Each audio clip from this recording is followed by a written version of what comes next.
What's up, everybody? Mike here, and in this Baldur's Gate 3 build video, I'll be showcasing my Barbarian Berserker build that I've been messing around with as Karlach in my solo campaign I've been running. And before I go into the specifics of this build, as usual, I like to go into a more in-depth, discussion and description about Barbarian in general, as far as like the background, best races for it to use, and the ability score sheet as far as what I think you should start off with to have a great start in the game and build off from. So let's start with the races, and I got half orc up first here. I want to recommend to you guys, and like I'm saying a lot of times, when it comes to the half orc, main reason why: relentless endurance. If you reach 0 hit points, you regain 1 hit point instead of becoming downed. And savage attacks: when you land a critical hit with a melee weapon attack, your damage dice are tripled instead of doubled. Both very good features for a melee focused type of build, or at least a hybrid melee build. With Barbarian, they're melee focused. They're going to be frontliners, similar to like Paladin, similar to a monk and a fighter. They are your frontline tank or frontline tank DPS, mixture. So this, to me, is going to be great for a half orc to do, and also get dark vision to help you see in, dark places up to 12 meters as well.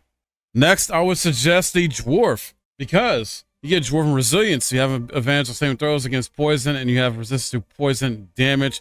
But not only that, you also get dark vision too. And then the main thing, though, I would say that's probably a highlight, is dwarven combat training. You have proficiency with battle axe, hand axe, light hammer, and war hammer, weapons that are very good to fit the theme of a barbarian anyway. And so it's going to be very useful in there to help out in combat. Got some good race features here, and dwarves I think are gonna be like very fun. If you haven't tried them out, you may like them. Check it out. Now, I know this is probably not everybody's favorite race in the game. Of course it's not even that popular probably to some people, but Githyanki I would recommend because of this. Martial Prodigy, lifetime of relentless training, give you armor proficiency with light and medium armor, as well as proficiency with short sword, long sword, and great sword. So if you want to go with a great sword Barbarian, Githyanki is a good choice here to utilize as that. On top of the cantrips you can get and the astral knowledge you can pick up as well utilizing this and with a Barbarian. So up to you. Maybe not exactly a top choice, but I still think it'd be interesting to have a Githyanki Barbarian. Considering you don't necessarily have to go on Berserker, you can go on wild magic, wild heart as well too as an option. Human makes this list as well too, because of human versatility. Select an additional skill to be proficient in, and as well as some militia. You have weapon proficiency with spears, spikes, halberds, and glaives. Armor proficiency with light armor and shields to add on with the class. With also has proficient with that, so help you more proficient with that as well. So you can just do better as a barbarian. And just I feel like a lot of people want to make a Kratos build in this game too, so human's gonna do well for that. Now, you might be wondering why I haven't brought up Tiefling yet, because I know Karlach is a Tiefling, but here's the thing. I want to go Dragonborn over Tiefling when it comes to this as the final suggestion for race. Reason being is because, yeah, sure, Tiefling, you do get hellish resistance, resist fire damage to taking only half damage from it, right? Well, I argue, Dragonborn, if you're making a custom character anyway, and not playing as Karlach, Dragonborn, sub races might be a better option for you than a Tiefling because of, there's so many sub races in here, and you can use a fire breath attack. Plus, you get, resistance from a specific, element, where here it's acid, fire damage, and then cold damage. So now you may not take half damage for it versus Tiefling, but at the same time, you got your options here you can choose from if you want to go that route with a Dragonborn, and plus have that fire breath attack to help you out in close situations, because you're going to be a frontliner as a barbarian, so you're going to be in enemies' faces anyway. So this to me makes better sense to go with that. But if you still want to go Tiefling as well too, go ahead, because I know Karlach is a popular character. I'm enjoying Karlach and a character of her being a Tiefling, the way she works in the game. But yeah, this still is, I think, going to be great for people to check out and just utilize. Next, I want to go to the background for Barbarian, and I suggest Soldier, because Barbarians, their primary ability to use is Strength. So this is only going to help with strengthening more. You get Athletics for it, give a +5 to your dice rolls when it comes to strength rolls. And then you got intimidation. What's going to help out too there too. As a barbarian, like, I mean, what's better than intimidating people in conversation? You're not going to be the main dialogue talker in the group because you're the frontliner. That's not necessarily your job. But in certain situations where it would benefit you to handle dialogue, you know, intimidation is going to be fun to utilize to your advantage in those situations. The other one I would suggest is Outlander, because you get +5 strength in that as well. You know, and then you get survival, which is, you know, +2 wisdom. Not use wisdom as much per se, but that's another option if you want to go that route. I would think most people probably go soldier though, just because of the intimidation factor with athletics versus Outlander, which has athletics and survival. So, and trust me guys, intimidation is so much fun in this game. Now let's look at your character sheet here when it comes to your ability score points. I don't use the recommended. I created my own here to kind of help better, you know, get you guys started off with a barbarian build. So strength being the primary ability you want to focus on. Instead of leaving it at 17, I got it even out to 16. This is where you're going to get your damage from, and, you know, do other things with strength in the environment, pick up stuff, you know, throw stuff and stuff like that. Dexterity, I got at 14 to help with initiative. So you know, have more chances to go first over the enemies, so you can take out enemies faster. Constitution got a 16 because with barbarian, you know, being a frontliner, you're going to need that high health pool to be tanky and dish out damage. Intelligence, you're not worried about intelligence whatsoever in this build. You're not using magic, you know, per se with this Berserker build. Or Barbarian, for most part, is going to use magic. Let's go wild magic. But even then, you know, that's very chaotic. And when that happens, it's out of your control and how do you use it. Wisdom is at 10, charisma at 10. And once again, you're not really handling dialogue like that. So it's not, you don't have to worry about really having charisma up too high. Wisdom, you're not using magic or handling dialogue situations like that. So either, so Leo's on a 10. That's why I say intelligence you can leave at 8 because it's kind of the weakest one. I feel like these are a bit better than intelligence. So, and these are our top priority here, these three, but strength being number 1, of course, with constitution being 2nd, dexterity 3rd. And going back to the background here, and I forgot to mention this about our skills. Yeah, you're picking up athletics, you pick up intimidation. You don't necessarily need to have perception or animal handling. You can swap these out for others. That'd be more useful to what your playstyle, you know, want to be. I would say up to you on that. But as long as you, I would say at least keep these two, because I feel like intimidation is going to be more fun than survival. But the other one I said earlier is Outlander. So if you want athletics and survival, go with Outlander, but soldier, athletics, intimidation. And then, you know, pick what you want here. I don't think these would be too great, though, personally, for a barbarian build, unless you really want to, you know, lie your butt off in a sense, because if you go with Outlander, then perception would kind of go with Outlander in that sense. So, yeah. So starting off here at level 1 for Barbarian, before you go to the subclass of Berserker, which is the focus of the build is Berserker Barbarian, you'll get these actions first. Level 1, Rage. While raging, you are stronger and you deal level map value rage damage, extra damage with melee and improvised weapons, and when throwing objects. Lasts for 10 turns. Now here's the thing. Rage ends early if you don't attack an enemy or take damage each turn. You can't cast or concentrate on spells while raging also. So keep that in mind too if you ever decide to multi-class with Barbarian, with a spellcaster. And then you got the class feature Unarmored Defense. While not wearing armor, you add your Constitution modifier to your armor class. So very useful there. You got to keep in mind to have your Constitution up. So this is why I decided to have the character sheet look like this, as I mentioned before earlier in the video.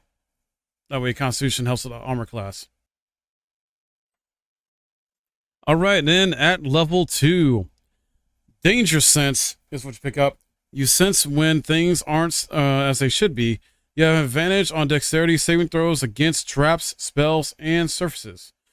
To gain this benefit, you can't be blinded or incapacitated. So another thing to keep in mind there. Actions-wise, you get reckless attack until your next turn. You have advantage on attack rolls, but enemies also have advantage against you. So this is a double-edged sword, but it's so freaking strong that it honestly almost doesn't even matter, because, you know, as long as you got good armor classing and you're doing a lot of damage or killing first, anyway, with your high damage output, it's not going to really that matter as much too. Plus, if you're buffing your Barbarian anyway and keeping them healed, you'll be fine. And then at level 3, you can choose your subclass. So you're going to go to Berserker. And what this offers you is Frenzy. So your rage turns into a Frenzy. You gain Frenzy Strike and Enraged Throw. You also make an improvised weapon attack as a bonus action, lasts for 10 turns. So same thing essentially as Rage before with the caveats, but it's still very strong, very good to use. It turns into Frenzy. And see here, you get Frenzied Strike, Frenzy Enraged Throw. Sorry, not Frenzy Throw. So as a bonus action, make a melee attack with your equipped weapon, and then Enraged Throw, pick up an item or creature and throw it at a target, dealing additional damage and knocking it prone for 1 turn. Very useful, especially when you're in a fight with smaller enemies, whether it's like dwarves or other similar creatures. You can essentially pick either a corpse up or the actual living creature up and throw them at their comrade and 2 great damage to them as long as you hit. It's funny as hell and it's fun to do. Let's talk about equipment here. As you can see, so don't mind some of the stuff I got in here. Like, you'll get this later on, but with level 3, you're not going to have this. Obviously, you're going to like either, she starts with a great axe, some of this is just common. You'll stick with that for a while until maybe you find something like very heavy great axe, which I suggest to use on her. You'll find this either, I think you can buy this, or you find the environment. I forgot exactly which, so I do apologize. But you'll find this, you know, put this on her, it increases her damage output, gives her a cool freaking weapon cleave ability here. I'll actually go into in a sec. Let me show it to you. This Gargantuan Cleave does 723 damage. Swing your weapon with all your might. You can attack multiple targets but become off balance. So it is a bit of a double edge, but man, does this wreck early game at a level 3 barbarian build like this, being a berserker barbarian. Like, once you find this, I still highly suggest use this weapon and utilize this, even though it does make off balance. It's not going to matter because your enemies will either be dead or close to death anyway after utilizing this, as long as you hit. Aside from that, like I said, you know, you start with a great axe, so that'd be fine with that. She also starts off with a light crossbow. Keep that on her for ranged attacks, which should be fine. And, you know, because she's not always going to be able to get close in time to dish out the damage. Mostly keep her default gear. I would say as soon as you can. You may not get this at level 3, but once you, like, you know, make your way to progressing level 4 or 5 and exploring, you may get the gloves of Growling Underdog. These are very good. I highly recommend these for melee class builds, not just barbarian. But in this case, since I'm running this my solo playthrough and I've already got a monk that's utility and a frontliner helping her out, I essentially have 2 frontline classes here, but I've turned my monk into a utility. Whereas this is my Shadowheart's my support caster and Will's my offensive caster. And he can help me with dialogue specialist, and I'm also a dialogue specialist too. So yeah. It honestly felt like it was more helpful to put this on her rather than my monk, just because, you know, I got this from my monk, which helps. Oh my god, I love this. I love it. Sorry. So felt it's more important to put it on her. She's going to be more in the thick of things than my monk is a lot of times anyway, because she has a higher health pool. She's going to be more tanky, be able to take more damage anyway, and deal with more enemies. So, Underdog's Bravery. Sorry, I didn't even talk about the ability, why it's so good. The wearer gains advantage on melee attack rolls while surrounded by 2 or more foes. Strength saving throws +1. That's another reason why I put it on her. So if you got a strength melee class, and don't get me wrong, you can make a strength monk. Don't get me wrong, but I did not. So that's another reason why I didn't put it on my monk. I put it on her instead because her primary ability is strength. So it's going to help her on strength saving throws. So be able to dish out more damage when she's surrounded by 2 or more enemies. It's just fantastic. But until then, you can stick with her default gear, or if you find something somewhere that's uncommon that you think would be good, and you know, you just be mindful though, because you want to stick to clothing mainly type stuff and take advantage of her unarmored defense. And remind you about that, your body is resilient as any armor. While not wearing armor, you add your costumes modifier to your armor class. So it's not really all that beneficial to wearing like light or medium armor when you got unarmored defense, but up to you if you want whichever route you decide to go with on that. Just don't wear heavy armor. And that about wraps it up for the Berserker Barbarian class I got going for Karlach. You can also use your custom character if you want.